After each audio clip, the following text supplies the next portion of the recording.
Hey everyone, and welcome to our podcast for History of Sports. Today we're doing something a little different. Instead of talking about athletes winning championships or stadiums full of fans, we're looking at places where sports matter in a completely different way, inside prisons. Most of us only hear about prisons in the context of crime or punishment, but what actually happens inside those walls affects all of us. Almost everyone in prison eventually comes home, and the time they spend inside shapes who they become afterward. Sports turn out to be a huge part of that story. Around the world, from the United States to the United Kingdom, Nigeria, Germany, Kenya, and the Nordic countries, prisons use sports as a tool for rehabilitation, for mental health, for keeping the peace, and honestly, for politics as well. Sports can create hope, build community, and even give people a sense of dignity in places that are usually defined by fear and control. And depending on the country, sports can also become public relations, nation building, or a way for governments to say, look, we're doing something to fix the issue here. So today, each of us are bringing a different angle on this.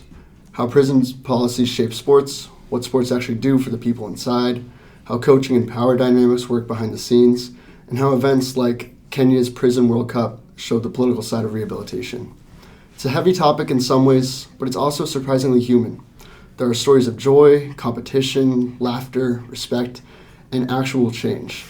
And honestly, the more we dug into this, the more we realized that sports aren't just entertainment. They're a window into how societies decide who deserves dignity and a second chance. So let's get into it. I want to first kind of discuss, why sports have any place to exist in prisons in the first place, both in terms of law, policy, and human dignity. The political and legal foundations, I think the UN sets the standard with their, minimum rules for the treatment of prisons. They're called the Mandela Rules. These state that prisons must support rehabilitation, mental health, and dignity, rightfully so. Prisons are not just a place to kind of give people consequences. It's a place to kind of let them thrive and figure out their lives before we kind of assimilate them back into society. Somebody else have? Yeah, I would say there's definitely a minimum way that people should be treated, no matter whether they're prisoners or just regular people in society. And having these Mandela rules is really important. It says things like, quote, prisoners are part of society, and that says a big message for that imprisonment shouldn't just erase someone's humanity. Yeah. And also backing off of that idea, I think it's important to hone in on the fact that prisoners still have humanity. And I think for all of us on this panel, we can all say that growing up, our parents put us into sport and physical activity. And I think that was something that we cherish as kids. And I think that's something that prisoners should also have. And I just think that's a part of the basic part of human treatment. I think that ties into human rights and how it's not just a reward, but it's a way, like you said, for prisoners to rehabilitate their mental health and furthermore their dignity. Yeah, it's also interesting that the U.S. Bureau of Prisons has a specific policy dedicated towards recreation, which requires prisoners to be given constructive leisure time in order to reduce tensions within the prisons and keep the institutions itself stable. And I think from a political angle, the United States actually designed sport programs partially to kind of maintain order inside the large prison systems. It's this dynamic where there's different hierarchies to it. There's a goal that everyone can kind of agree upon. It's not just chaos at every corner of the prisons. These give purpose. So honestly, I think sports could also be used as a political tool and not just for exercise. These governments are supporting prison sport because it's reducing violence overall within the prisons, and then also when these prisoners get released. From Unidoc themselves, from Meek and Lewis, they say sports lower stress, anxiety, and aggression.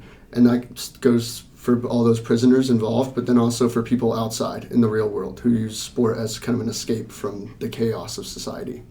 Yeah, I think that's really important that, sports can really be used to reduce the tensions inside of prisons and keep those institutions stable. And so being able to maintain order in this, very large prison system, that's a really important factor.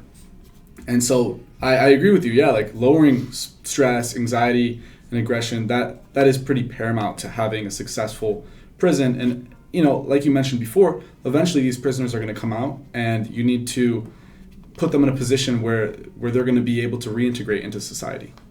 Yeah, absolutely. And when you look at it from a different angle, sport, it might seem as this like innovative, like constructive opportunity for all the prisoners involved. But the government's looking at it as an opportunity to kind of have this structure in such a cheap way. It's cheaper than traditional rehabilitation programs. And it's likely just as effective. This helps address public safety concerns without expensive reforms. We're not spending millions of Americans' tax dollars on these, ludicrous programs that are designed to kind of target specific prisoners. Sport involves everyone. It involves the masses, and it gets them together to kind of contribute towards, a goal that's not only healthy, but shows the power of teamwork and what can really happen when you do take action to kind of rehabilitate each prisoner. And I also just have to agree with both of your statements. I think we introduced the podcast very well, and we talked about how prisoners are human, and we need to look at them like that. And I think we should move this conversation on, and I should pass it off to Maj to introduce our second topic.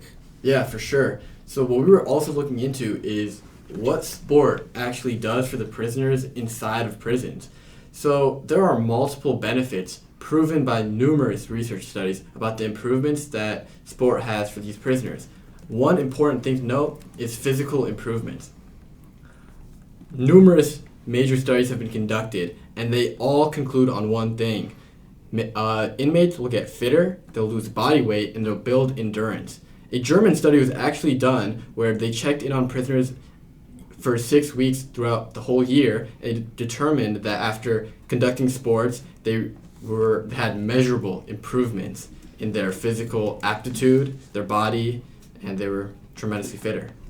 And honestly, when you just think about it on the surface level, of course sports and getting, activity in is going to yield some physical improvements. But on the less surface level material, you can look at the mental and emotional effects that sports might have. This is like a opportunity to relieve stress. It's a distraction from the gray and bare prison life within those concrete walls. I think where one of the sources I saw where this one news source was interviewing a German inmate, and he actually said, if you have a bad day, you look forward to sports at the end of the day or in the following day. It reduces depression, anxiety, and trauma triggers, and ultimately gets them that one step closer to kind of getting the mental state required when you go back into society. Yeah, and I wanted to bring up, somebody else mentioned UNODC, which it stands for the United Nations Office on Drugs and Crime. And they've come out with several studies. They looked in Nigeria, and they saw that football was actually reducing stress and depression in inmates, and anxiety and trauma triggers and all of that. And so there's no question that for the inmates, this is something that they're going to look forward to. And I think just like combining those mental and emotional effects that you're talking about and the physical improvements you're talking about, Maj, I think that all congregates into how prisoners act in social settings, because we also have to remember at the end of the day that most of these prisoners are in prison because of what they did socially. And in a German study done by Cote and Gilbert, they talk about the 4 C's, which are competence, confidence, character, and connection. And I really just want to hammer home the idea of connection, because as we were talking about earlier, prisoners may feel disconnected from the world because, they're isolated and they're all in one place. But, playing sports helps them cooperate, and it can help them build relationships with staff and the prison guards. So it reduces the narrative of like us versus them, because often prisoners feel victimized because they feel like the higher ups put themselves there. But sports is a way out for them, and they don't have to retaliate all the time. Absolutely. I think having that relationship with the staff in the prison, it creates a level of respect that keeps order in the prison for sure. And like you said, it reduces that common view of us versus them in the prison setting. Yeah, and these prisoners, honestly, they go into prison because they're actually committed. They've had some sort of ego where they think, I can get away with doing this, crime, or whether it's murder, or more minor crimes. They felt that they had a place to commit that crime in the first place. So when you get put into a prison, that ego is still going to be there, and they're going to think, these correctional officers, they're not above me, they're just controlling me, and they just like having control over me, because that's what their previous mindset was. So when you introduce sports here, it can kind of bridge that gap. If these officers and prisoners are involved in something, more lighthearted, something not as serious, they can probably communicate on a more human scale and set their differences aside, which will ultimately result in those fewer conflicts you were talking about. And overall, like, prisoners who are engaging in this sport will, like, rediscover values that they were kind of lacking in what caused them to get into the prison in the first place. Things like respect for others, having empathy, not giving up, perseverance, and just from playing team sports, team responsibility. In fact, like what Tyler said, the German interview, one inmate actually said that sports helped me become a decent person again, which really shows the impact sports have on the well-being and the character development of prisoners. Yeah, and honestly, this is no easy task to kind of develop those values when you're working with other criminals, other people who are really lacking those basic levels of respect for one another going into prison. You're working with arguably some pretty bad people, and if you're able to work with those people and kind of set those differences aside, the character development ceiling, it's endless. Honestly, there's so much room for improvement, and as long as you can kind of push through that and persevere alongside those in that kind of community, I feel like that would translate very well once you get outside the prisons. And to take the scope outside of the prison, if we're seeing that prisoners are building their character, their social, emotional, and mental states, and also their physical states, they have a better chance of having life outside of prison.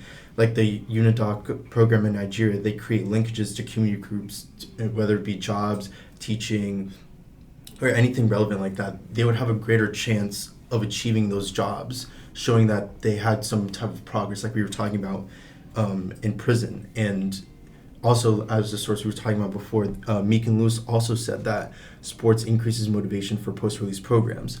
So we also see that prisoners find a motivation to give back to society than what they took from it. Yeah. Yeah, and another example of that is the Kenya World Cup, where scouts and football officials were actually going and looking for hidden talent within these prisons.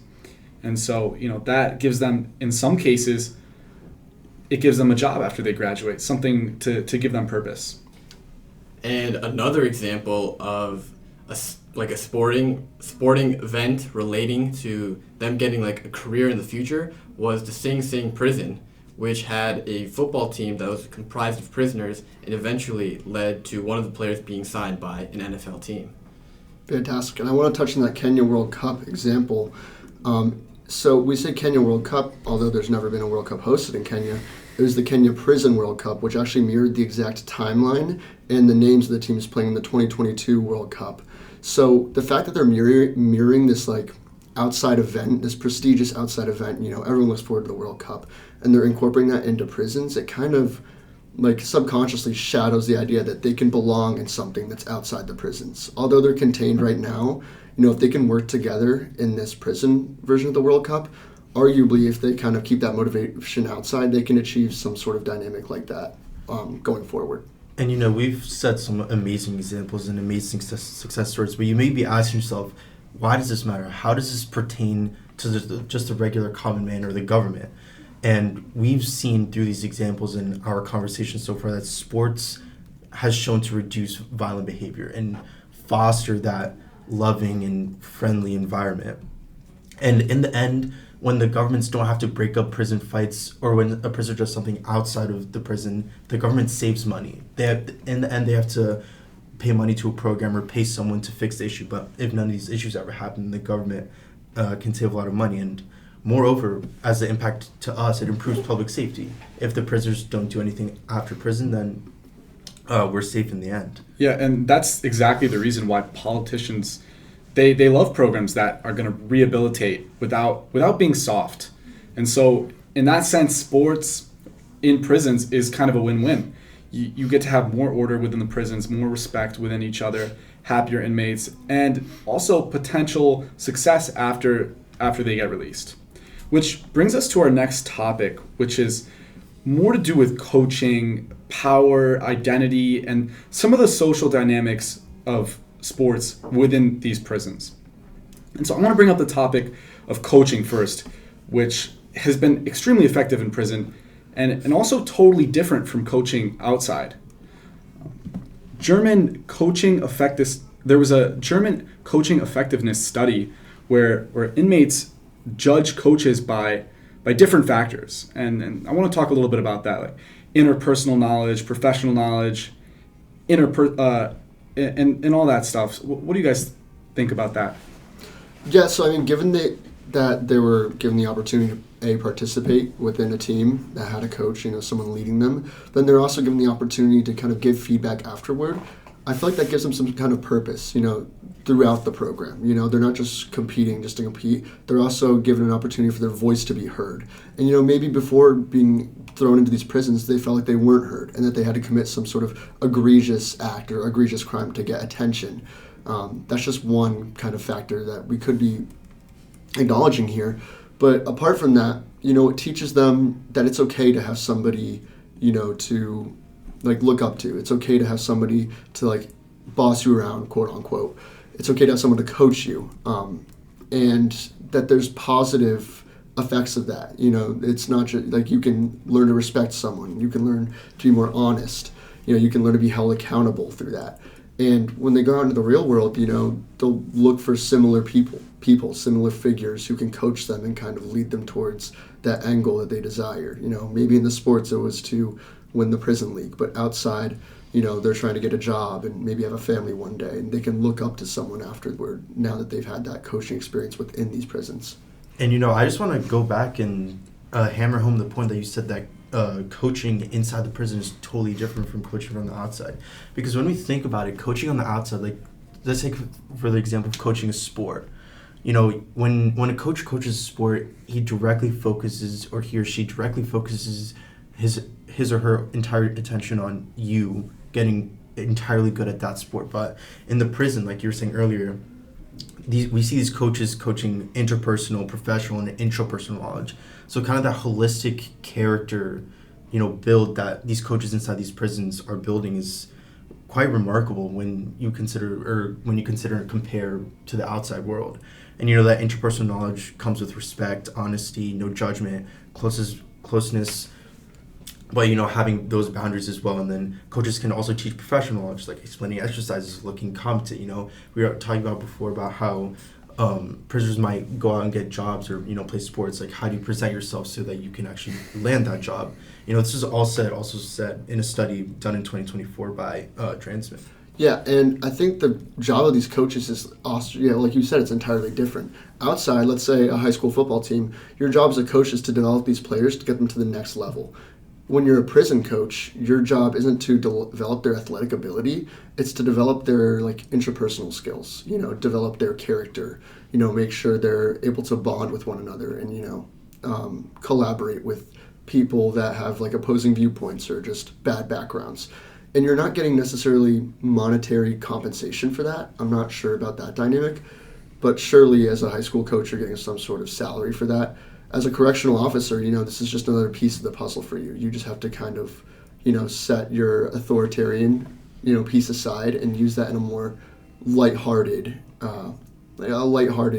activity. They're not just, yelling at prisoners when they're coaching. They're trying to be someone who they can look up to and look for guidance, and ultimately mirror that kind of energy when they leave those prisons. Yeah, and there was a study by a man named Drasman et al. In 2024 where he interviewed some prisoners, and he was learning a little bit about what they thought was important in the coaches. And like you said, yeah, all those things came up with, having no judgment, closeness, but also having boundaries.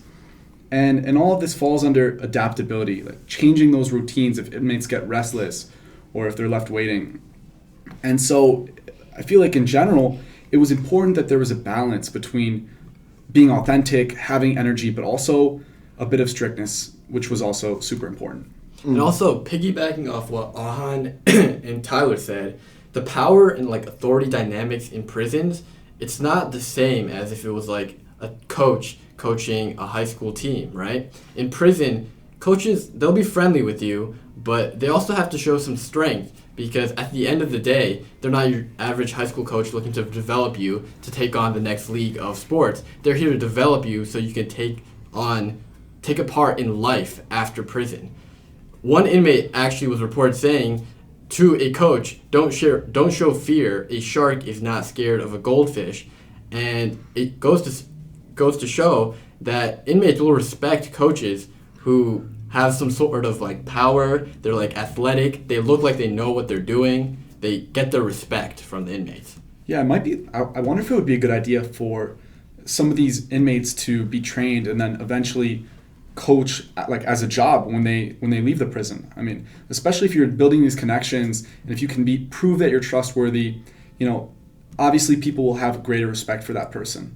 And so just in general, having a coach that has served time in the past might be useful. And I think that also reflects like a political like dynamic and vision that we see today, where it's like a thing where it's authority is earned. Because I think in politics in our government today, a lot of senators in the House all started at the state level, and they built up their reputation. So likewise in a prison, when a prisoner is being coached by someone higher up, they have that experience for themselves to say like, okay, how can I approach a different situation given what I was taught and the experience I have. Yeah, and this mirrors political dynamics, outside of prisons. In prison, authority is earned. It's not automatic. In any political race, that kind of authority, winning that race, it's earned. There's campaigns. The primary presidential campaigns last for, several years, months and months and months on end of currently advocating and kind of getting your message across and, establishing, like, your views. You're not just thrown into we're not just choosing someone to be thrown into, a presidency position, like, to lead. They've established that through kind of, being empathetic with the people that are voting for them, the people that they're going to be leading. So sport kind of becomes a space where power shifts. Inmates can excel, outperform staff, or earn status here. They have the chance to kind of express themselves in a way that's not like, they thought authority was kind of just automatic, which compelled them to commit these crimes in the first place. But when you address that and kind of humble them and show them, through sports they have to really prove themselves, it gives them that opportunity and that voice, that room to grow. And I think that also just mirrors the current political system as well. When we were kids, our coaches were people that we looked up to in many cases. And you look at interviews with those German inmates and they say things like, "We felt in good hands," which I think it's really important for those people to have that mentorship and have the people that they trust and look up to and actually they learn from. So, and those lessons, they fall into a lot of different categories, and one of the most important ones is teamwork. So, they learn things like, that teach them how to deal with conflict resolution and other important skills that inmates should have. Yeah, and I think that just also piggybacks into how it connects to politics as well, because in our modern day in the U.S. government, one man or woman can't do everything. Like it's a team collaboration, and teaching these prisoners how that dynamic works can be really beneficial. And they can like come together and like challenge prison culture or challenge prison violence and make the entire prison a safer place, because sometimes inmates go into prisons feeling scared. Mm-hmm. And when these coaches start treating prisoners like people, they start to become more humane. Clearly they're in prisons for inhumane acts. But, once you've done that personal level and start treating them, like they're not just some freak of nature, I think they'll slowly start climbing towards that, that equilibrium where they realize, they have to, commit some time and energy to change, and that the coaches are there to lead them. These aren't people, like the correctional officers aren't just people there to kind of reprimand them and, punish them. They're there to also guide them, guide them towards success. And, as a whole, just get everybody to a place that's much better than where they came in initially. Yeah, and, I just want to kind of hammer in that fact that people might say, why would we give sports to prisoners? Like it's a reward. And this research that we've talked about with UNODC, Meet and Lewis, all these interviews that we've looked at, it shows that it actually reduces the amount of crime that happens, which should be our end goal in society. And honestly, like, we can give prisoners sport. I understand that some prisoners commit acts that are, very, very, vulgar, dangerous in nature. Some people don't deserve to be released back to the public ever again. But that doesn't mean that we can't, develop them in a way that makes them more humane. Just because they're not going to really enter society again doesn't mean we have to make them, more of like a monster within jail. We want to ultimately develop them and make them feel more humane, no matter what environment that they're in. We've talked a lot about how prisoners and act in prison itself, and we've kept the scope primarily inside the prison, and we've deviated outside the prison and how it can connect to politics a little bit there. And we also talked about how there's also a mentorship program in prisons through coaches who coach sport in prison. But I want to take our discussion to the big picture globally. How can prison sports influence politics, national identities, and just the public theater in general? So I just want to open the floor to you guys and just talk about research that you guys did and any examples that you found of how these prison sports influence politics, national identity, and even public theater, and how it can influence people. Yeah, so I want to talk about, we briefly mentioned this earlier in the podcast, but that Prison World Cup from the Kenya's Community Prison region, where sport kind of served as public relations and, this like nation building vehicle almost. Kenya created this full World Cup style tournament inside these prisons, and it mirrored the exact timeline of the current 2022 FIFA World Cup.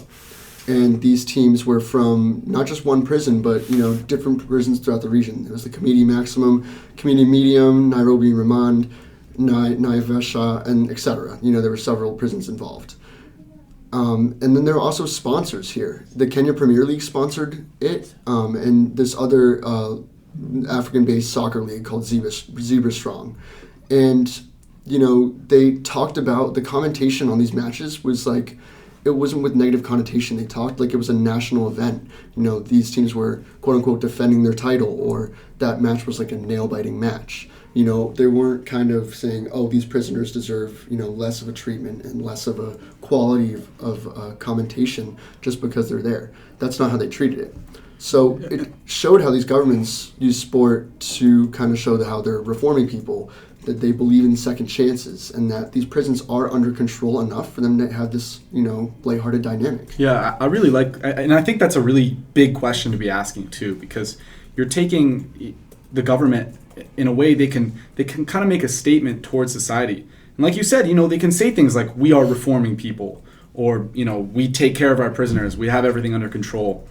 And so in that way, officials can openly say that sports keeps people busy, and it prevents crime inside, and it helps them reintegrate, and all that stuff I think is really important when it comes to sports in public relations. So. It just sheds like a nice, bright light onto a nation.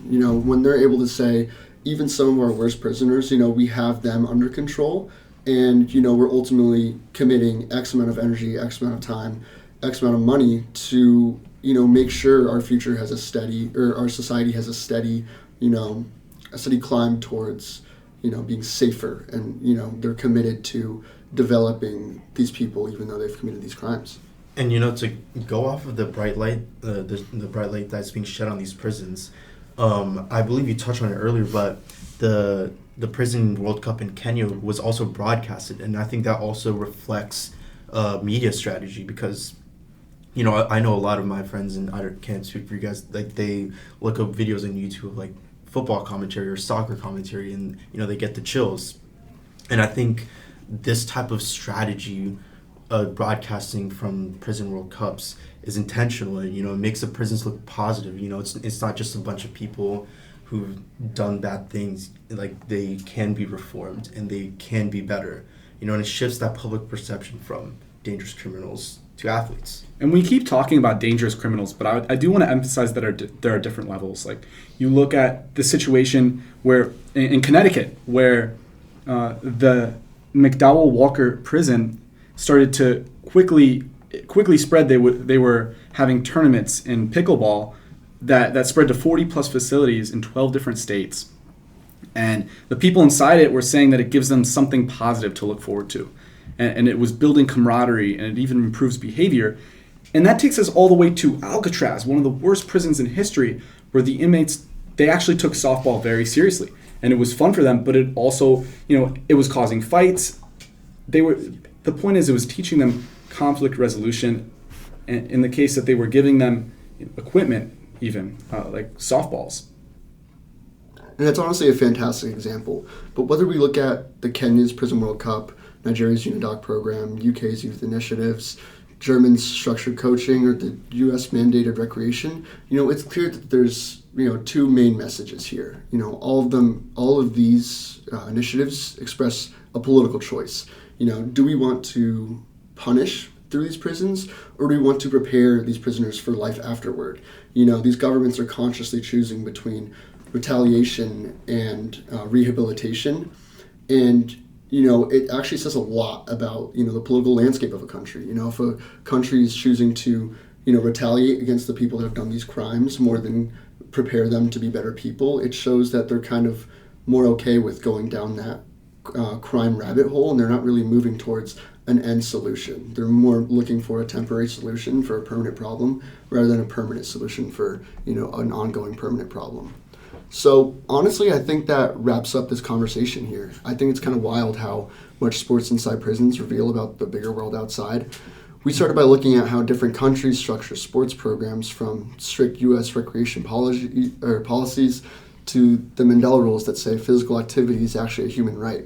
Then we heard how sports affect people on a personal level, lowering stress, building confidence, helping guys feel human again, and giving them something to look forward to in a place where every day feels the same. We talked about coaching and power dynamics too, how the quality of leadership literally changes whether sports become a positive space or another way to punish people. And finally, we looked at full-blown prison tournaments like the Prison World Cup in Kenya, where sports aren't just recreation, they're public messaging, rehabilitation campaigns, and sometimes even talent pipelines. Across all these examples, the same message keeps coming up. Sports create community, and community creates stability. And that stability is political meaning. Governments use sports to show they're being humane. Prison officials use it to keep peace. And society ultimately benefits when people come home healthier, calmer, and more connected instead of angry or traumatized. At the end of the day, sports don't automatically fix the criminal justice system, but they do something more. They give people a chance to feel motivated, to work with others, to escape stress for a moment, and sometimes even to imagine a different future for themselves. So the question going forward is, sports clearly help. Why aren't they available everywhere? And what would it look like if we treated recreation and rehabilitation not as extras, but as actual priorities? Thank you for listening to our podcast, and hopefully this got you thinking as well about sports in a completely new way.